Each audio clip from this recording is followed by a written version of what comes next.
Boa Solosa bersama beberapa pemain senior seperti Deddy Kusnandar dan Wijaya memeriahkan gelaran sepak bola bertajuk Fun Football yang digelar di Stadion Atletik Jakabaring Sport City Palembang. Boas terkesan dengan kota Palembang karena menjadi tempat awal karir sepak bolanya dimulai. Pertama karir saya untuk profesional mengambil Palembang dengan sejarah yang PON. Dan terima kasih buat rekan-rekan yang sudah menyambut seluruh masyarakat di sini. Terima kasih karena saya rasa suatu saat juga Palembang bisa kembali ke Sriwijaya, terutama untuk kembali ke Liga 1. Kehadiran Boa Solosa dan beberapa pemain senior membuat pelaku sepak bola di Palembang berharap menjadi atmosfer persepak bolaan di Sumatera Selatan terus berkembang dan meningkat.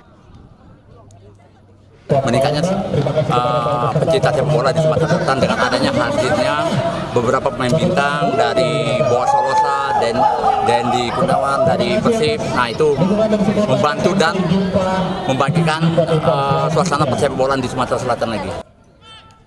Harap besar kegiatan serupa lebih sering digelar di Palembang. Nur Muhammad, Kompas TV, Palembang, Sumatera Selatan.